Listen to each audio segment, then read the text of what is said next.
Primeiro tipo de fermentação que a gente analisa, fermentação lática, né? Lembrem, por favor, que antes da fermentação vem a glicólise, e a glicólise vai pegar a molécula de glicose, vai quebrar a glicose em duas moléculas de ácido pirúvico. Lembrem-se, por favor, que você vai ter um saldo de 2 ATPs, e lembre-se, por favor, que você vai produzir duas moléculas de NADH2. E, aliás, o objetivo da fermentação é exatamente pegar esse NADH2, se livrar dos hidrogênios e voltar a produzir NAD novamente. No caso da fermentação lática, como é que acontece? Eu vou pegar o próprio ácido pirúvico, que vem lá da glicólise, eu vou pegar o próprio ácido pirúvico, que vem da glicólise, vou reagir com o próprio NADH2, que vem da glicólise, e vou transferir os hidrogênios do NADH2, vou transferir os hidrogênios do NADH2 para o próprio ácido pirúvico.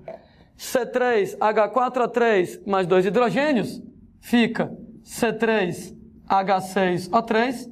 Essa molécula é o ácido lático. E, gente, nesse caso, NADH2, tirei os hidrogênios.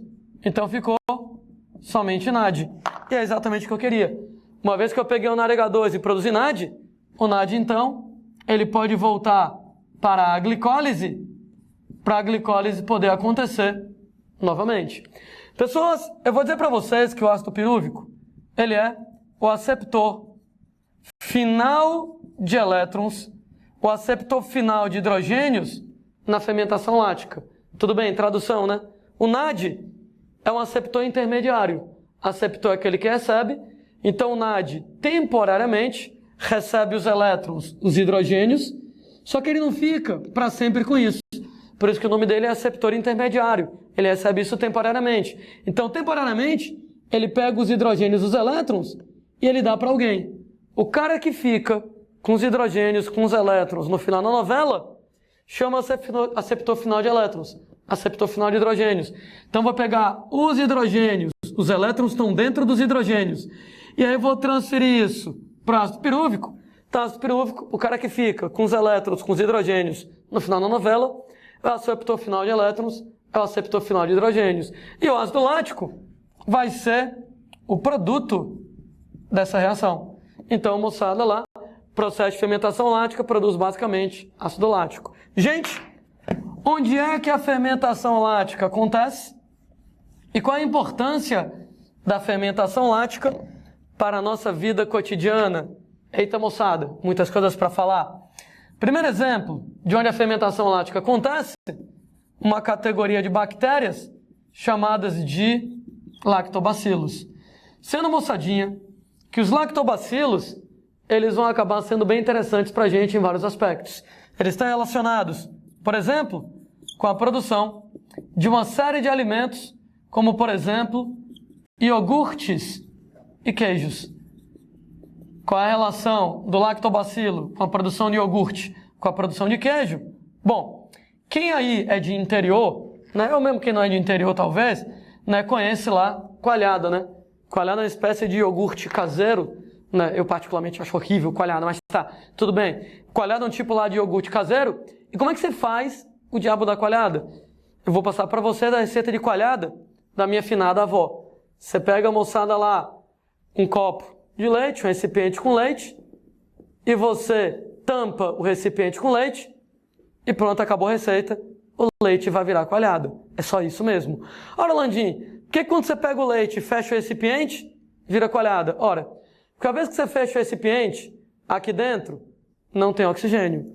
E no que aqui dentro não tem oxigênio, os lactobacilos presentes no leite, eles vão acabar fazendo fermentação lática, e vão acabar produzindo ácido lático aqui na brincadeira. E quando eles produzem ácido lático, gente, diminui o pH do leite e isso desnatura as proteínas do leite. Principalmente a caseína, que para quem não lembra, é a principal proteína do leite. Tem um detalhe. A caseína, quando ela desnatura, ela começa a se aglomerar. Então as várias moléculas de caseína no leite desnaturadas vão se aglomerando. Eu vou dizer que elas coagulam. No que, moçada, elas se aglomeram, que elas coagulam, o resultado é que isso acaba dando uma consistência pastosa para o diacho lá da coalhada. Ou seja, enquanto o leite ele é bem líquido, a coalhada ela é meio pastosa, ela é meio cremosa. Por quê? O lactobacillus produz ácido lático, a queda de pH desnatura a caseína, as caseínas começam a se aproximar, a se aglomerar, coagula e a consistência é pastosa.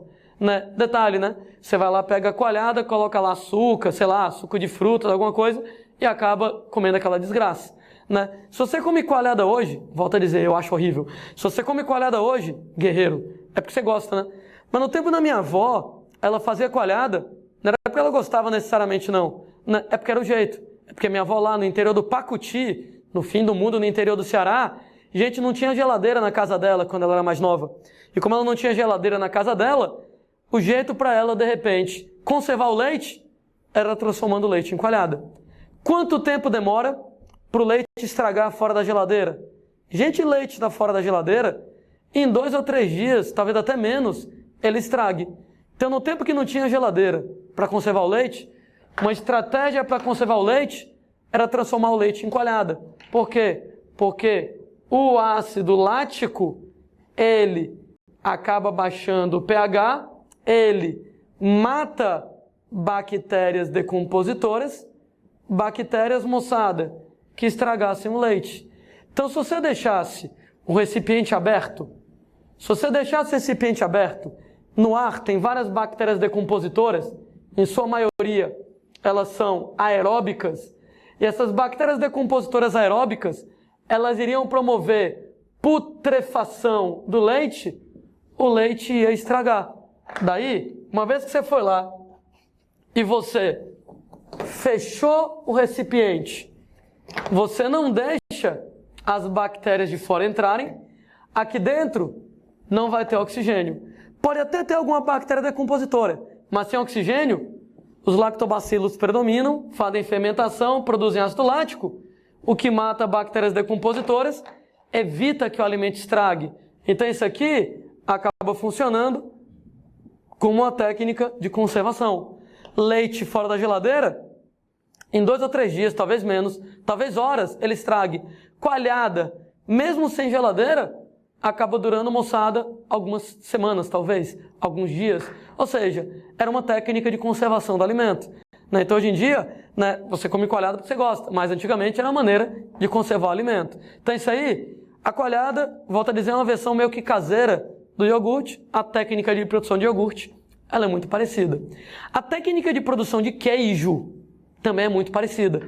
Como é que funciona? Para você produzir queijo. Para você produzir queijo, é mais ou menos a mesma coisa. Você vai pegar o leite, colocar no recipiente, fechar o recipiente sem oxigênio. E vai acontecer essa mesma coisa aqui. Entretanto, no caso da produção do queijo, nós vamos adicionar um detalhe extra. É o que a gente chama de coalho. E, gente, o que é o coalho para fabricar o queijo? O coalho é uma enzima chamada de renina, extraída do estômago de mamíferos recém-nascidos. Em humanos, por exemplo, tem isso. Mas claro que eu não tenho como extrair isso aí do estômago de um bebezinho. Mas, por exemplo, bezerro, cabritinho, ovelhinha, eu posso ir lá no estômago e pegar a renina. E o que essa renina ela faz? A renina, ela intensifica a coagulação.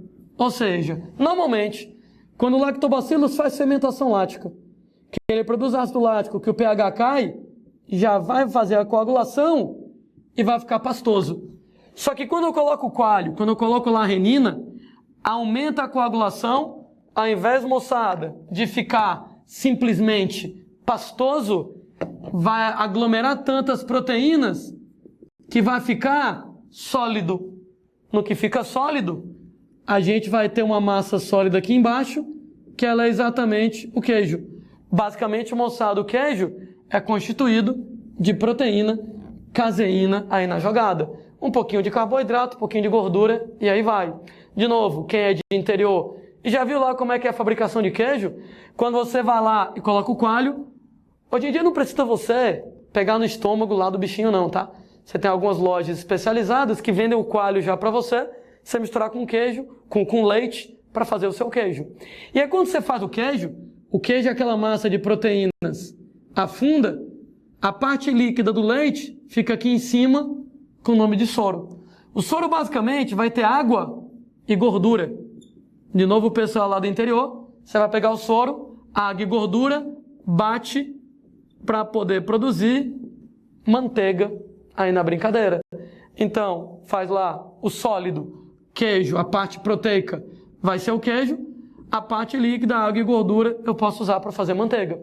Então, notem bem que os lactobacilos, eles estão relacionados aí. A propósito, tem um tipo de queijo de coalho. Na verdade, todos os queijos eu preciso fazer com o uso do coalho. A gente lembra para vocês que tem os chamados queijos frescos. O queijo fresco é a maioria dos queijos. O queijo fresco vai lá, a gente faz isso e ponto final. Só que tem alguns queijos, que a gente chama de queijos curados, que são queijos envelhecidos. Sendo que os queijos curados envelhecidos, eles são modificados pela ação de fungos. Só aqueles queijos, moçada, de cheiro mais forte, de uma aparência às vezes um pouco mais esquisita, Quem gosta lá de queijos mais estranhos, gorgonzola, roquefort, que tem aquelas paradas verdes em cima, camembert, que tem aquela capinha branca em cima. Cara, esses queijos todos, eles são queijos curados, envelhecidos, pela ação de fungos. E aí tem uma história interessante. Tu pega, por exemplo, lá, no queijo roquefort, o fungo que vai produzir o roquefort, que vai auxiliar na produção, é um fungo chamado de Penicillium roquefort. Inclusive, você pegar o queijo roquefort, pegar aquela paradinha verde e botar no microscópio, aquilo ali é um fungo, Penicillium roquefort. Landim, tem alguma coisa a ver com a penicilina? Não é que tem a ver com a penicilina, é da mesma família dos fungos produtores de penicilina. E aí, lindinhos, a penicilina é um antibiótico, ela mata bactérias. Ela mata bactérias decompositoras. E uma vez que ela mata bactérias decompositoras, isso ajuda a conservar o queijo. Ou seja, queijo fora da geladeira, em alguns dias ele estraga. Entretanto, moçada, antigamente quando não tinha geladeira, em algumas regiões do mundo, a moçada produzia queijo curado. Deixava o queijo ser modificado por fungos, o fungo fabrica antibiótico que mata a bactéria decompositora e conserva. Inclusive lá no roquefort, o nome do fungo é Penicillium roquefort. Lá no caso do camembert, é Penicillium camembert. E aí, moçada, a gente tem lá todos eles parentes dos fungos produtores de penicilina, mata bactérias decompositoras para questão de conservação. Então, a gente aqui no nosso momento Ana Maria Braga da aula, explicando lá a receita de coalhada, de queijo, a diferença lá de queijo curado para queijo fresco. Isso tem a ver tudo com lactobacilos.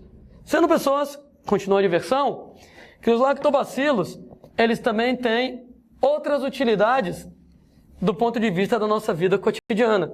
Eles estão relacionados com a produção de conservas, como por exemplo o ECA, picles.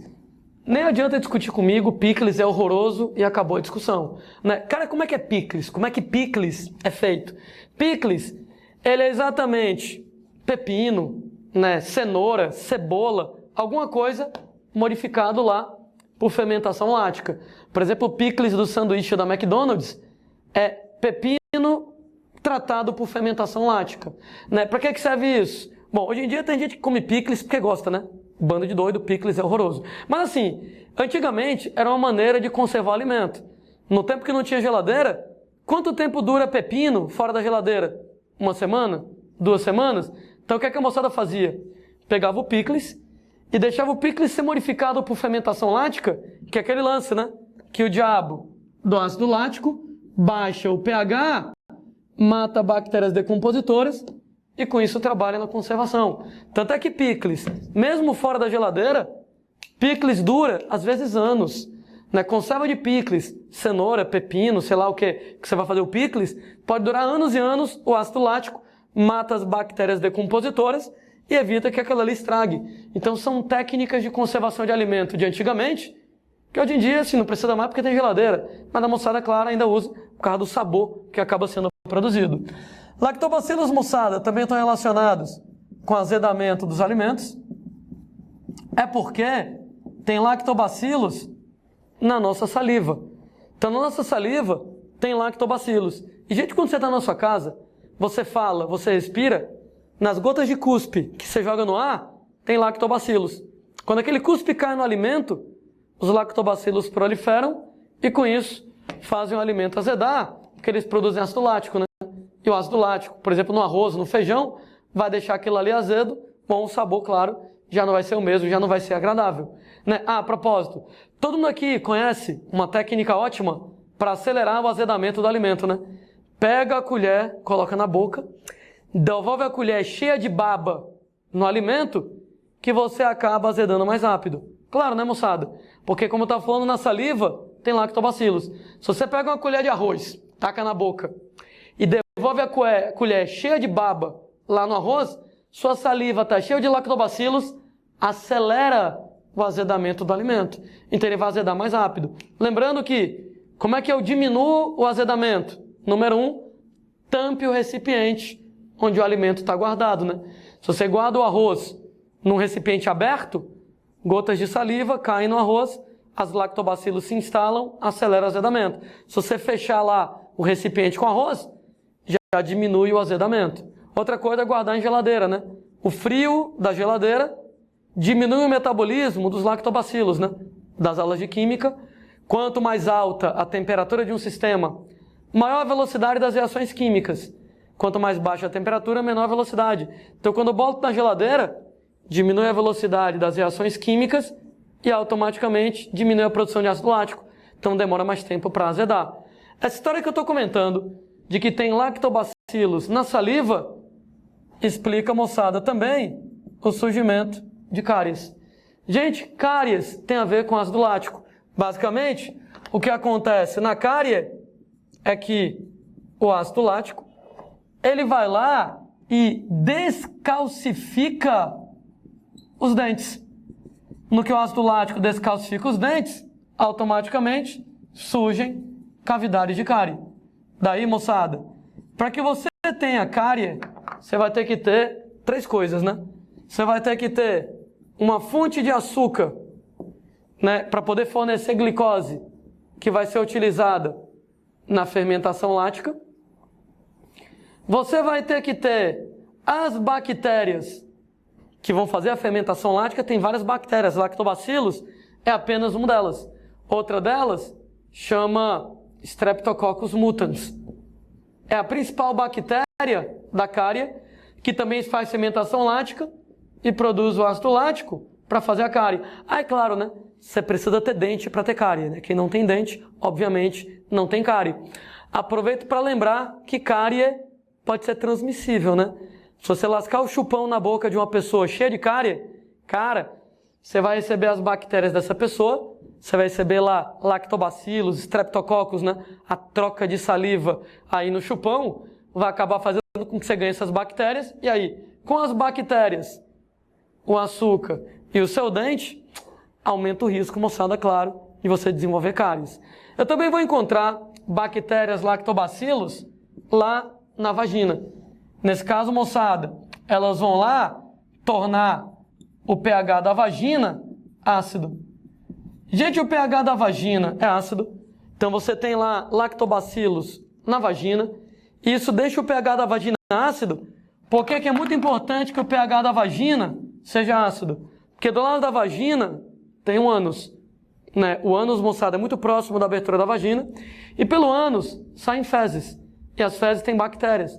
Então seria muito fácil que as bactérias das fezes passassem para a vagina, se instalassem, por exemplo, no útero, chegassem no ovário e causassem algum problema reprodutivo na mulher. Daí, questão de segurança, pH da vagina tem que ser ácido. Nesse caso, esse pH ácido da vagina, exatamente, elimina micro-organismos patogênicos. Elimina micro-organismos do mal, aqui nesse caso. Daí, isso evita que a menina fique doente, né? Tanto é que você tem lá lactobacilos na vagina para que isso aconteça, né? Para que você elimine micro-organismos patogênicos. inevitavelmente eu vou ter que contar essa história. Eu sei que foge um pouquinho lá da aula, né? Mas alguns anos atrás eu estava dando essa aula, eu comentando que a vagina é ácida e etc e tal. Aí terminou a aula, veio um moleque bem novinho conversar comigo, meio que assustado. Ele, professor, eu digo, meu filho, quer dizer que a vagina, ela é ácida? A vagina é ácida. Quer dizer que quando a gente coloca um negócio lá na vagina, queima? Gente, calma, não é tão ácido assim. Não é ácido sulfúrico, né? O pinto do cara não vai cair quando ele é colocado na vagina, pelo amor de Deus. Né? Esse ácido lático é uma acidez bem de leve, né? Então, claro que não vai queimar porcaria nenhuma. E nesse caso, moçada, cá entre nós, mesmo que queimasse talvez valesse a pena, né? Opa, exagerei aí na brincadeira. Mas tipo assim, né? Não vai queimar, não vai causar problema nenhum. Então essa acidez ela é bem de leve, né? Nesse caso, moçada lá, é questão de segurança para a mulher evitar que ela fique doente, que as bactérias do ânus se instalem lá na região de vagina. Bom, eu estava falando lá dos lactobacilos, e outra situação onde acontece fermentação lática diz respeito lá aos músculos estriados esqueléticos humanos em casos de falta de oxigênio. Então, em casos, moçada, de falta de oxigênio e anaerobiose, músculos estriados esqueléticos, eles vão fazer fermentação lática. Lembrando que, quando o músculo estriado faz fermentação lática, ele acaba produzindo ácido lático, e o ácido lático ele tem dois efeitos negativos em cima do músculo. Ele promove cansaço em você, então aquele cansaço típico da atividade física, moçada, tem a ver com ácido lático fabricado na fermentação lática. E também promove dor muscular, ou seja, aquela situação em que você fez uma atividade física que você não estava acostumado. Hoje você está cansado, amanhã você está todo lascado, todo dolorido. A culpa, gente, do ácido lático. O que é que aconteceu? Você trabalhou com a contração muscular em falta de oxigênio e isso, moçada, acaba acumulando ácido lático.